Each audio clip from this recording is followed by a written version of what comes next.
Well, I think the first thing, and Mike, I know will echo this, is be authentic, be yourself.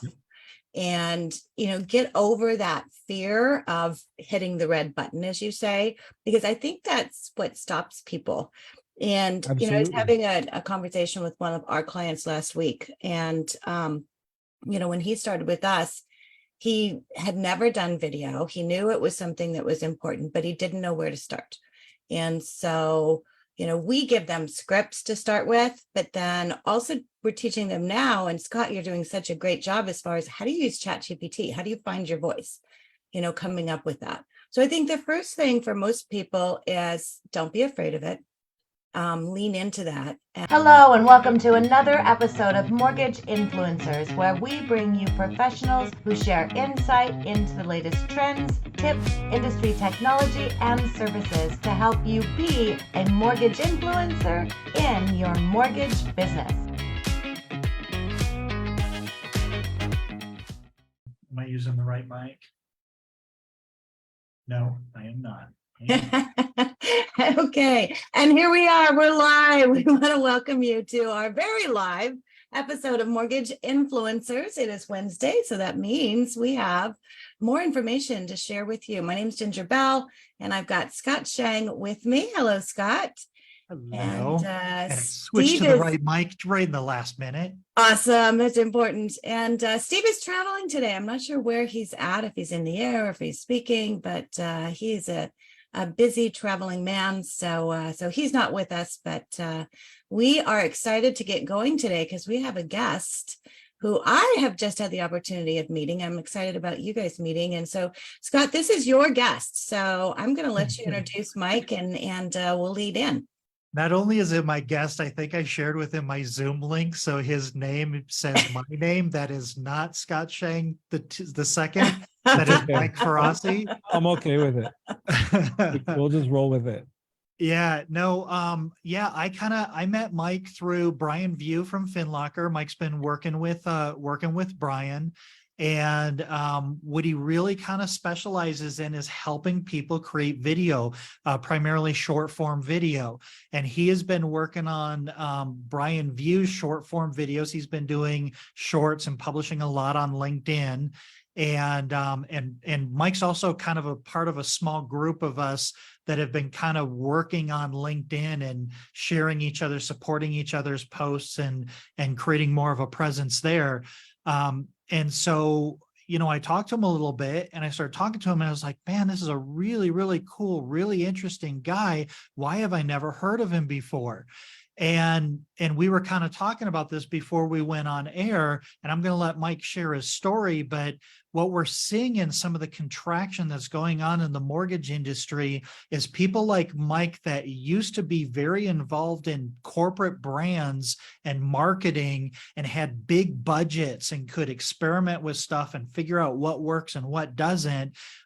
They're now kind of not in those brands anymore, and they're sort of out in the wild, and which is giving us normal people access to people that have this crazy kind of experience that we haven't had access to before. So without further ado, Mike, welcome to the show. I'm glad you were able to join us. Yeah, appreciate it. Please, anybody who's watching or listening right now, don't let Scott's words fool you into thinking that he's in any way normal. I'm normal in the sense that as a small entrepreneur, when I was originating for 20 years, I'm trying to make a living. I'm trying to manage people. I'm trying to run my business, and then I'm trying to geek out on technology. No, you're right. I'm abnormal in that way because I'm geeky, but so many other loan officers, they're working on their business and they know they need to do marketing, but they just don't have the bandwidth to do it. Exactly. And that was part of the reason that I founded my company, Red Button Media. I mean, my little elevator story, right? We'll keep it really, really short. I'm an 18 plus year mortgage industry veteran, started as a retail loan originator, moved into being a wholesale account executive, bounced around to a few different mortgage companies, ended up transferring into secondary marketing and product management. doing a lot of that stuff, onboarding investors, investor relations, selling closed loans on the secondary market, pooling up all the Ginny 1s and Ginny 2s, producing rate sheets, programming versions of Optimal Blue for nationwide retail mortgage banks, all of the capital marketsy and secondary marketing type of stuff that you'd expect from somebody who just kind of gets into the nitty gritty. But the entire time I saw a lack of education. There's just a huge lack of education. And at this time, I wasn't even looking at consumers. I was looking at our industry, our brethren here, that there's so little education for them. So instead of onboarding a new investor and rolling out a suite of programs and giving people some guidebooks to review and saying, have fun with it, I'd start making videos. I've been a passionate photographer for a little over a dozen years now. And luckily, when I got into photography, that's when kind of the prosumer level cameras started coming with a record button. So I started playing around with that and thinking, well, I can make a pretty picture. Maybe I can make a pretty video also. So I'm just going to get on video and start telling people about these programs and the real features that are there, so they don't have to read through 30-something pages and figure it out for themselves. And kind of maybe the niches or the arbitrage opportunities that they can that they can open up through this new mortgage program that we're able to roll out to them. Here's what it is. Here's how to use it. Here's some proper education without making you join a horrible go-to meeting where nobody can get connected properly and you can only hear half of what somebody's saying. You know what I mean? We've all been on those. Please mute yourself. We can hear what's going on in the background. Like, nobody wants that stuff. So when everything that happened mid to last year happened, I found myself, like many mortgage professionals, much more available than I had been previously. Right. And I saw that as an opportunity to launch an endeavor, which I now call Red Button Media. We're at hittheredbutton.com. Brian View is the one who said, I love the action-based URL. And I had never thought of it that way. But that's what we're trying to get people to do, is hit the red button, make some video. And we're trying to do it in a way that's accessible to as many people as possible.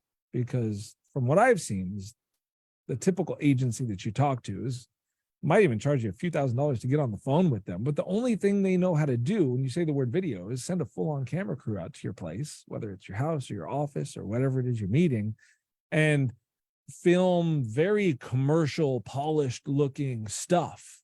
And that's great when you have ad spend to put behind things. But your typical mortgage professional, especially now, has no ad spend. They're looking for organic reach, organic growth. They want to make video or produce whatever it is, written, audio content, whatever type of content you're producing.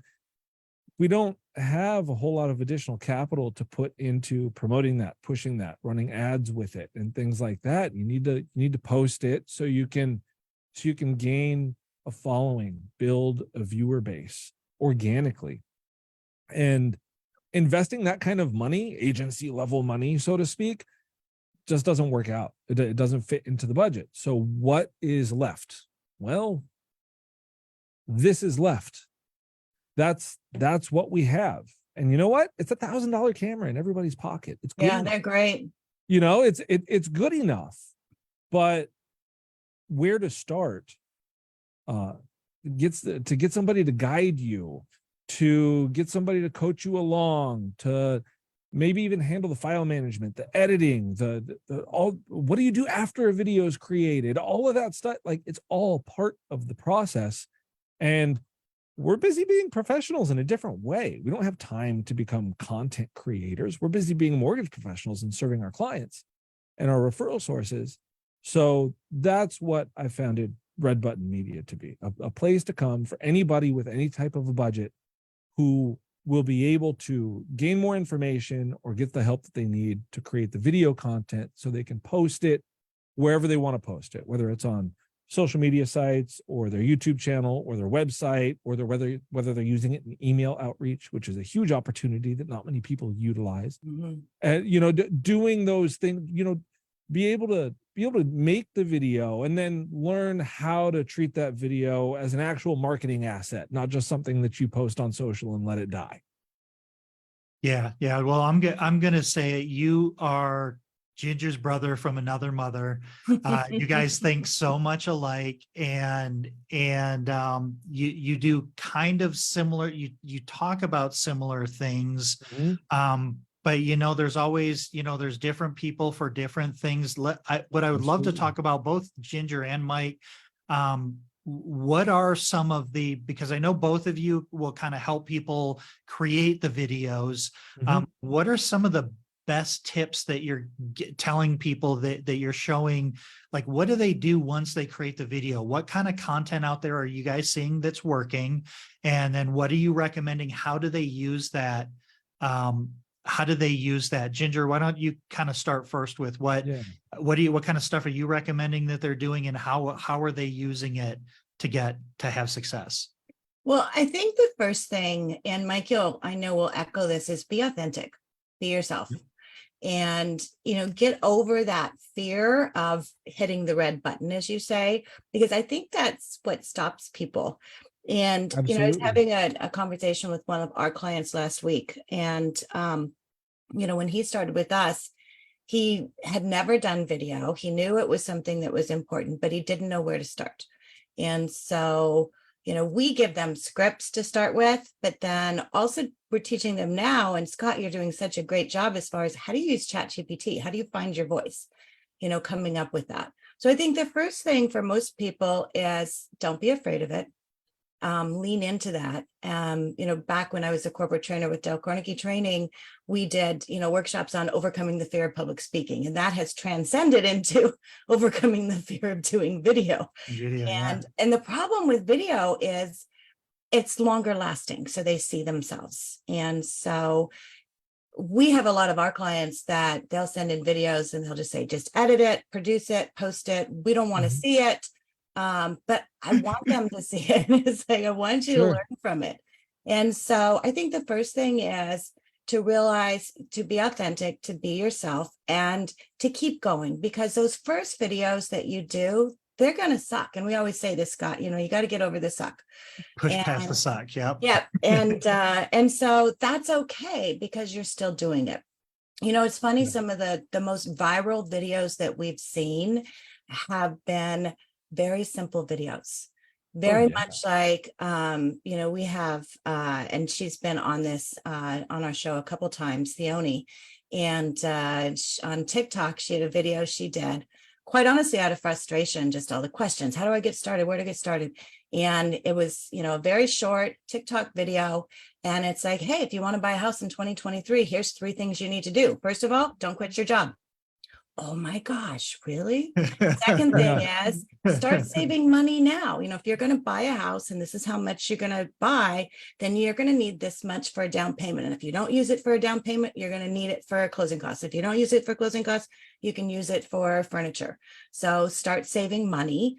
And then, the third thing is to put together a plan. It was a simple video. The last I checked, she had over 2 million views on it. It has provided her with so many leads for this year in 2023 of applications.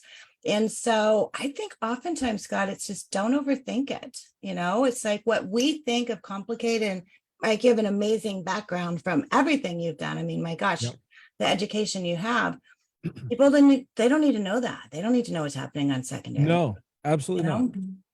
Nor do they want to. And another thing, I mean, if you're a personality type like Scott, you probably want to. Or Kyle, Kyle's doing Kyle 90-minute videos on I mean, FHA guidelines. Yeah, I'm talking about from a viewership perspective. exactly. Your standard viewer doesn't want to know the ins and outs of secondary. No. It's a very small audience that the vast majority of mortgage professionals are not trying to reach. Yeah. And then the other thing I think, and you mentioned this, Mike, as far as don't think of it just in terms of social media. Put it into your email marketing, put it onto your website. So many people I talk to, it's like, okay, let's put your videos on a blog post. You can take a video, transcribe it, take that transcription, embed the video along with the transcription underneath, because some people want to read. I mean, it's like crossing those mediums. And so think in terms of what you're creating with the video can be very much repurposed, and it can be evergreen. And so it's not a one and done. I mean, we were just talking, you were on Scott's podcast, Yeah. Mike, and before we got started, you were talking about how you took that podcast. And a lot of people are doing podcasts. We produce podcasts for a lot of our clients. Absolutely. That's a ton of content. I mean, Yeah. those clips, what did you do with that podcast that you were on with Scott? Yeah. So what was it? Scott, was like a 45-minute long conversation. Probably. And obviously we had the long form podcast that Scott was able to put out to all his channels and all his feeds. And he so graciously provided me with the recording. And I was able to pull out 9 clips and edit those into shorts and supplement the content that I was already doing. Right. That was another thing for me, is that when Scott gave me that podcast and I was able to pull those 9 clips, I didn't say, oh, now I can take 9 days off of making my own content. Right. You know what I mean? No, that was a gift. That's That was icing. That was a bonus that supplemented the content that I was already posting every single day. And what I was telling Scott is that, I mean, a lot of the times you just got to test and observe and reiterate and do things a little bit different. So I was already posting a video every day about how to make video. I get really meta with my content because I post video about videos, and it's a whole it's a whole thing. We can go deep into that. Core content is one of my pieces of core content, and it's a whole thing. But I would typically post my video around 10:30 to 11:30 in the morning on the West Coast. That's where I am. I'm on the West Coast, trying to kind of get to the people who are about to take their lunch break, and I didn't know what type of an audience I had on the Central and East Coasts. And I had never really tested posting things in my early morning, talking like 6:30-ish Right. in the morning, which would be, 9:30 on the East Coast. So the clips that I got from the podcast with Scott gave me 9 days where I could post an additional video early in the morning and see what that did for views and engagement and everything else under the sun. And it turns out it did pretty darn well. And as a result of that, I've pushed up my posting schedule, and I'm typically posting earlier now than I was a few weeks ago before I ran that test. So just the testing and iterating it can't be understated how important it is. And as Ginger, as you as you pointed out, all that could change 15 minutes from now. Like everything's But for rapidly now- changing. You never know. Yeah. You never know. Well, but, and the thing yeah. for loan originators too, and for you, you're a detailed number guy, so you want to Yeah. see those analytics.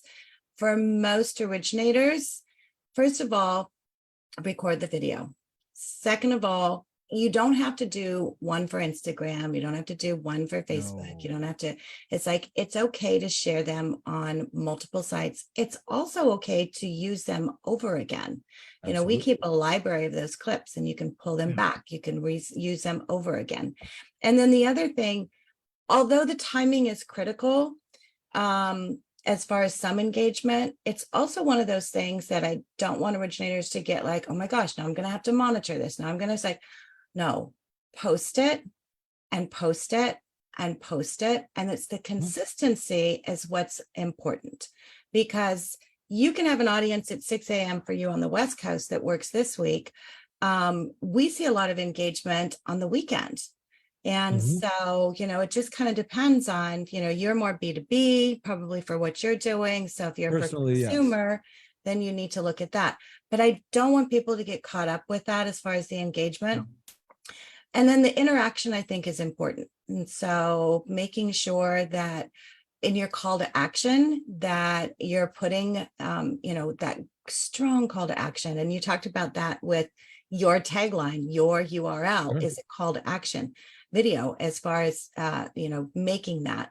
And so make sure you're putting a call to action. We've seen that a lot. Danny Ruiz, who does a great job with his videos in Spanish, and he gets a ton of engagement on TikTok. And he was getting people saying, hey man, thanks for all the great information. We just closed on a house. And he's like, why didn't you call me? And it's like, oh, hey, we didn't know. It's like, well, I'm giving information on mortgages. What did you think I did? But for him, he wasn't consistently doing that call to action. And I think sometimes we're afraid of that. Scott, you and I talk about this often because you and I are both very much fearful of that. We don't want to oversell. We don't want to see pushy. We don't do that. But, it's one of those things that you have to tell them what to do. And so let them know. So I think including that call to action at the end is important. And then engaging with them. So if people are commenting, and if you're posting a video, put in the comments, hey, what are some of the questions that you're having? What are the things that you'd like answers on? And that's what I think a lot of people will provide. I was just listening to a podcast with Katie Lance and Chelsea Pice, and they were talking about the numbers and the views and what does that really mean? And Instagram doesn't really, divulge as like, okay, a view, is that 1 second? Is that they just scrolled by it? I mean, it's like, don't get caught up in the numbers. Don't get caught up on how many likes you have, how many views you have. Just keep doing it. And I know Kyle saw that when he started his YouTube channel. It took him over a year to get 100 subscribers. Sure. And when he got that, he's like, all right, I've got 100 subscribers. But he kept at it. And still, I think he's been at it for 3.5, almost 4 years. He still does every single week. He does long format video, and but he does that. And so I think that's it. Get started, hit the red button, as you say, and then be consistent with it. So I have a question for you, Mike, as far as format. Yes. And Jason always talks about this as far as if you're doing reels, it needs to be the vertical format, how you're recording.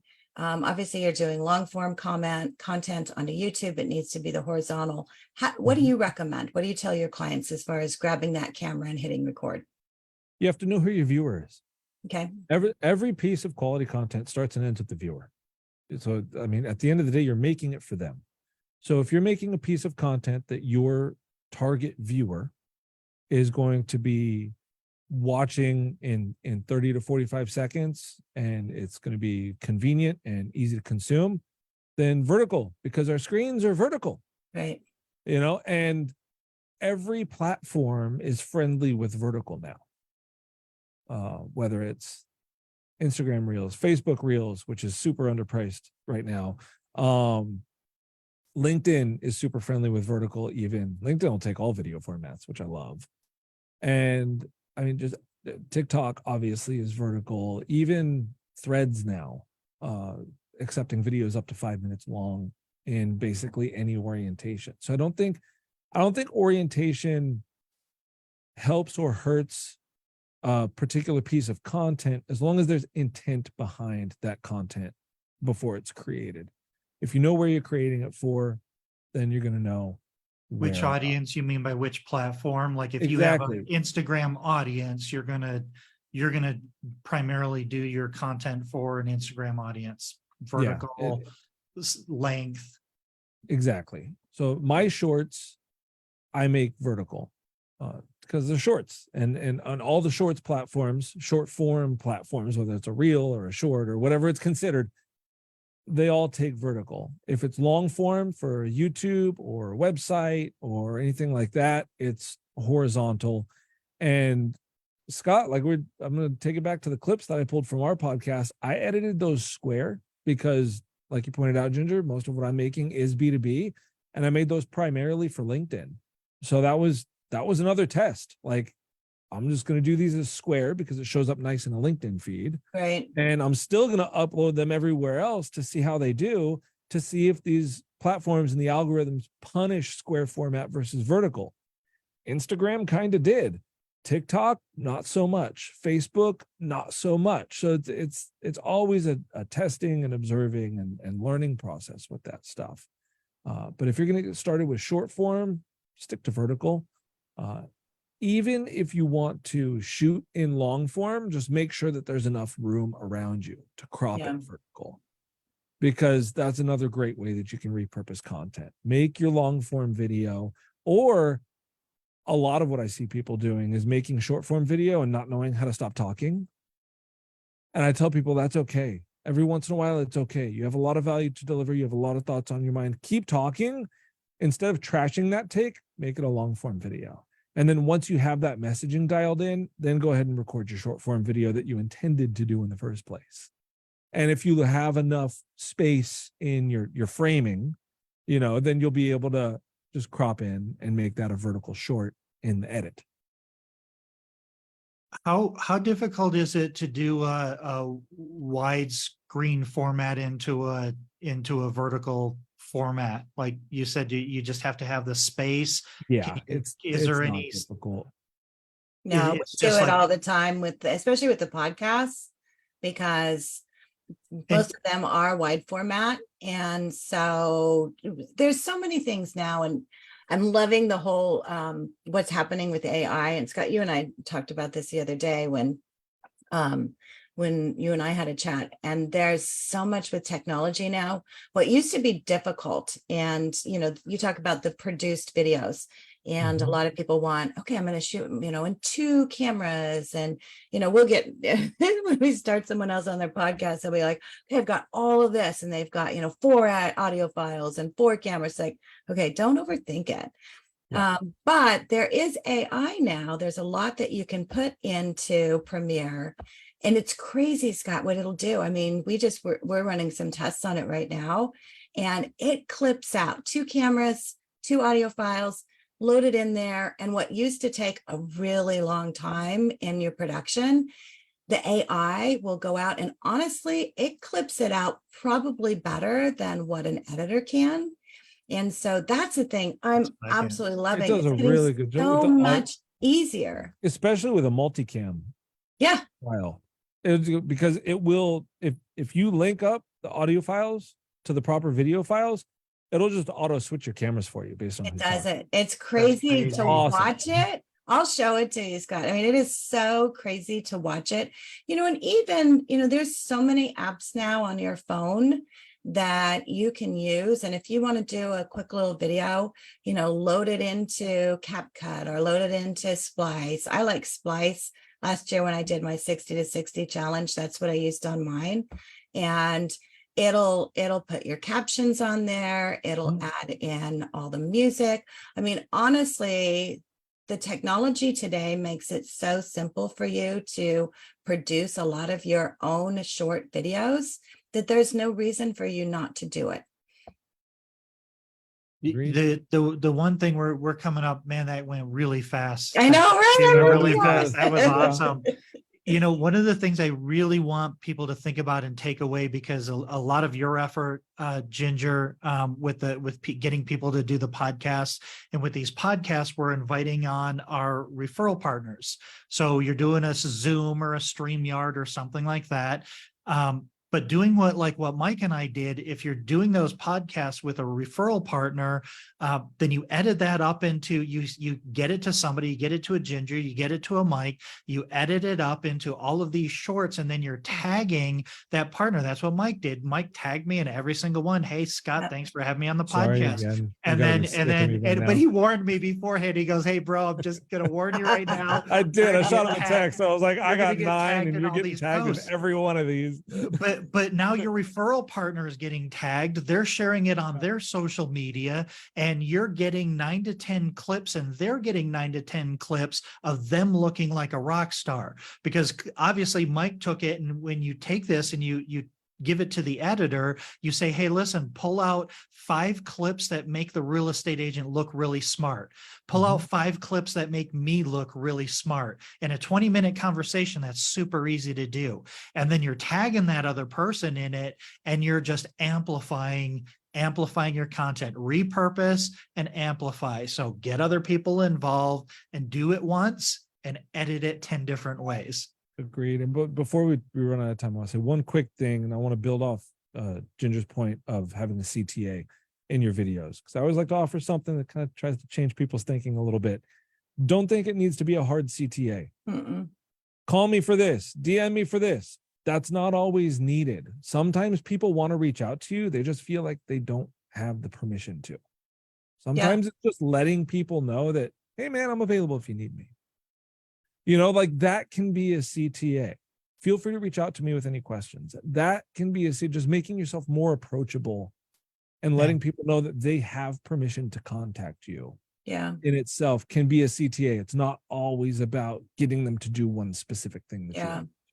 Well, and Carl White's always really good about, having that, hey, if you or anyone you know, because I think sometimes, and we do videos to an audience of one, but when you let them know, hey, if you or anyone has that's right. I do know other people. Yeah, it's like, oh, hey, and feel free to share it. I'm happy to help. I'm here to help. I'm here to serve. It doesn't have to be, like you say, that hard. It's like, if you're there to serve, then that will come through, which goes back to the whole thing about being authentic. So I want to make sure. So if you want some information about Mike, check out what he's doing. Welcome to the club. We're glad to have you on board. It's appreciated. And so join us in our mortgage influencers group. We started this group, I think 2.5, 3 years ago, is right around the COVID time, just to open dialogue about what people should be doing regarding video. We changed it to influencers because obviously there's podcasts, there's books, there's so much. So how can they get a hold of you, Mike? Head over to hittheredbutton.com. I love that. All my contact info is there, or you can hook up with me on LinkedIn or Instagram or TikTok or Facebook or Threads or Twitter. I'm sorry, X. That's X now. Did you get that on all the social? Is that's your tag on all the social? No. On all the socials, I'm some variation of Mike Ferrasi. Okay. So on LinkedIn, I'm Mike Ferrasi. Twitter is Michael Ferrasi, I think. I think on TikTok I'm Mike.Ferrasi. On Instagram I'm the Mike Ferrasi. All the, if you search Mike Ferrasi, you're gonna find it within the top 10 to 15 within there searches, and it's all the same picture of my mug, so you'll recognize it. You'll know who to follow. Awesome. I love that. Well, Mike, thank you so much. Scott, thank you as always. And for those of you who are with us religiously, thank you so much for joining. And next week, we have a special guest, Nate Clear, who's the National Sales Manager for First Funding. And he's going to talk about how to stand out. And he obviously serves a lot of the non-Dell market. So as far as branding and things like that, as far as standing out. So I'm excited to have Nate on for that. So thanks, guys. Thanks, now go Mike. make a video. Thanks, everybody. Appreciate it.